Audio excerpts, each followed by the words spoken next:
ముఖ్యమంత్రి అభ్యర్థిగా ఈ డీసీఎం అనేది టైలర్ గా వదిలేండి, అసలు అర్థం కావట్లేదు సార్. మాట మాట్లాడు అజయ్ మాట్లాడుతూ డిప్యూటీ సీఎం ఇస్తేనా నాయకుడు అవుతారా? ఆల్రెడీ లోకేష్ బాబు, ఎస్ మేము కూడా అదే అంటున్నాం సార్. రాష్ట్రంలో చంద్రబాబు నాయుడు గారు ఈ రోజు ఉత్సవమూర్తిగా మాత్రమే ఉన్నారు. మూల విరాట్ డిఫాక్టో సీఎం గా సకల శాఖలని మంత్రివర్గంగా చూసుకునేటువంటి ఏదైతే లోకేష్ గారు నడిపిస్తా ఉన్నారు. కారణం ఎవరైనా చెప్పగలరా?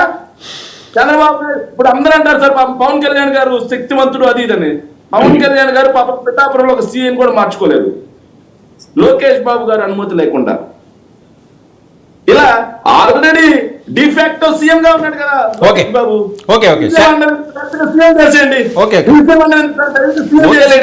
ఓకేలేండి, ఆయనే వారసుడు కదా, ఇంక అందులో ఇంకా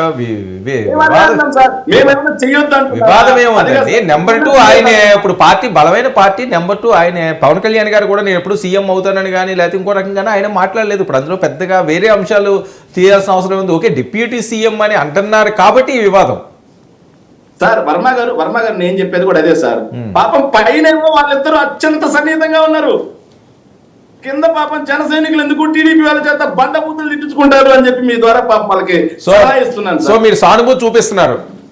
ఖచ్చితంగా సానుభూతి సార్. బూతులు విన్న తర్వాత పెన్షన్ వాడికి ఎవరికైనా సానుభూతి. మీకు కూడా పంపించున్నాను, మీరు విన్న తర్వాత మీకు కూడా కడుపు తరిపిపోయింది. ఒకసారి వదిలేండి, ఆ బూతులు నేను వినలేను, నేను మాట్లాడలేను. మోడీ గారిని ఆఖరికి మోడీ గారిని కూడా సార్, మోడీకి ఏం దిక్కురా? మోడీ గారిని చూసుకుని ఎగిరి పడుతున్నారా మీరు? ఏంటి కాదు అది వాస్తవేనా? ఎందుకంటే అజయ్ కూడా ఇందాక వినిపించండి అన్నారు సార్. వినిపించమంటారా సార్? వాస్తవేనా అది? కాదు ఓకేలేండి, వినిపించకపోయినా వాస్తవం అది. ఓకే ఆఫ్ చేయండి ప్లీజ్.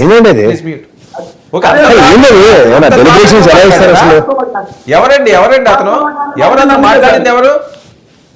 తెలుగుదేశం పార్టీ హ్యాండిల్ శివుడు అనే అకౌంట్ నైట్ టైంలో ట్విట్టర్ స్పేస్ పెట్టి పవన్ కళ్యాణ్ గారిని, జన సైనికుల్ని, ఆఖరికి దేశ ప్రధానిగా ఉన్నటువంటి నరేంద్ర మోడీని కూడా, మోడీ ఎవడరా చంద్రబాబు నాయుడు గారు వేసిన భిక్షరా మోడీ రోజు ప్రధానమంత్రి అని మాట్లాడింది వాళ్ళు కాదా? రైట్ ఓకే తర్వాత అజయ్ స్పందిస్తారు దాని మీద. నాగేంద్ర గారు ఏం జరుగుతుంది? చాలా అంశాలు ఈయన శాఖ వర్మ గారు గుడ్ ఈవినింగ్. వినిపిస్తుంది సార్? వినిపిస్తుందండి, మాట్లాడండి. ముందుగా మీకు మీ ద్వారా 99 వీక్షకులకు, ప్యానల్లో ఉన్న సోదరులు అజయ్, శేఖర్ రెడ్డి అన్న అండ్ ప్రసాద్ సార్ గారికి అందరికీ కూడా గుడ్ ఈవినింగ్ సార్. నమస్తే అండి సార్. నేను మీకేమన్నా కుట్రకోణం ఉందా అని అన్నారు. నాకు అర్థం కాలే. ఇప్పుడు మేము అజయ్ గట్టిగా మాట్లాడుకొని కొట్లాడుకుంటే గానీ మీరు శేఖర్ రెడ్డి మీరందరూ సాటిస్ఫై అయ్యగలరు. నా సబ్జెక్ట్ మీరు కూడా వినండి సార్. తల్లి, చెల్లి, భార్య, బిడ్డలు, ఈ బంధాల ఆయన ఏదో మేము బూతులు ఏమన్నారు. ఈ బంధాలను కూడా అంటే ఇప్పుడు ఆయన ఏమంటాడు, టీడీపీ వాళ్ళు జనసేనని తిట్టారని ఆయన బాధపడుతున్నాడు. తప్పులేదు శేఖరాన్న, అవును సౌద్భావ వాతావరణం ఆయనకు ఎక్కువ.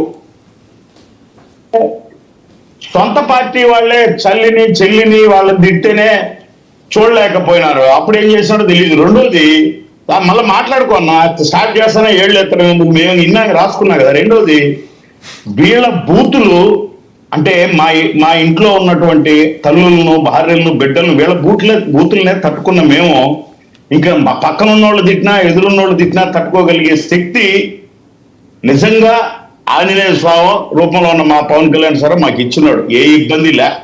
రెండో విషయం, జగన్మోహన్ రెడ్డి 11 సీట్లతో అత్యంత దారుణంగా ఓడిపోయి వీధులోకి వచ్చి సరిగ్గా 6 నెలలు కాల. ఇప్పుడు ఆయన బయటకు వచ్చిన సీఎం అని అరుస్తారు ఆయన అభిమానులు. అది వాళ్ళ మీద ప్రేమ, ఆయన మళ్ళీ సీఎం కావాలని వాళ్ళ అభిమానం. చంద్రబాబు నాయుడు గారు ప్రతిపక్షంలో ఉన్నప్పుడు వచ్చినా సీఎం అని అరిచినారు.